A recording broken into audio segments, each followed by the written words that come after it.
بسم الله الرحمن الرحيم. السلام عليكم ورحمة الله تعالى وبركاته. دمان أصحاب تقاليد ميل كستو جوجتان قلب وناكسن جمع مبارك وصاحبكينا كينك ايجي oo idin leh meel walba joogtaan jimco mubaarak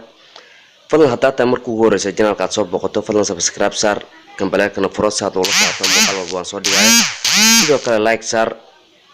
sina shaakira asxaabtada kala la wadaag maanta waxaan idin hayaa muuqaal ama barnaamij aan doonayo inaan aaga hadlo fanaanka weyn ah oo wada taqaanaan FJ Xabiib ee ku caan baxay heesaha raabka maalmaha dambana social media ama baraha bulshada ay ku kulmaan lagu soo bandhigay sawirro muujinaya in uu gabi ahaan fanka isaga baxay asigoona markaa ka codsanaya dhammaan asxaabta qaaliga meel kasta oo joogan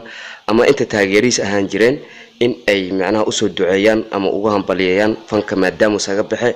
sidoo kale wuxuu sheegay saaxiibadiisa khaaska ah ee fanka kula jireen qaarkood kamid ah hadda fanka ku soo jira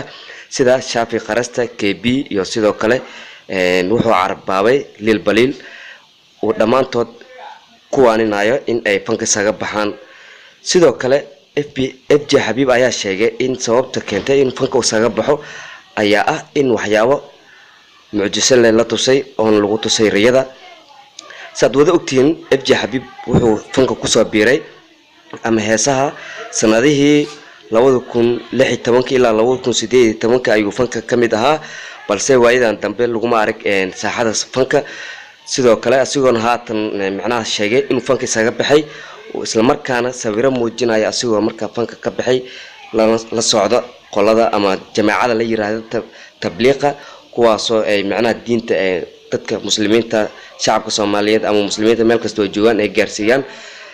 FJ Xabiibna waxa lagu arkay markaa asigoo markaa ka tirsan jamaacada tabliiqa kaasoo sheegay in uu fanka isaga baxay dhammaan taageerayaashiisna wuxuu ka codsanayaa in alla intii heesahayga heesa ama hadda dhageysanaysa in ay heesahayga iska daayaan aysan dhageysanin sidoo kalena sheegay in asxaabtiisa qaaliga ah Shaafi Qarasta KB dhammaan inta fanka ku jirto dhan uu ku waaninayo inay fanka isaga baxaan halka aad kala socotaan barnaamijkan waa saaxiibkiina Kinka AJ Ladies Channel fadlan saan hore kuugu sheegay hadaad ku cusub tahay subscribe kambalelkana furo saad ula socoto muuqaalada dambe aan soo dhigi doono sina shaakira asxaabta kala wadaag waa inuu kulanto dambe muuqaal dambe xiiso leh waxaad kaga tagay sidaas iyo nabadgelyo amaana Allah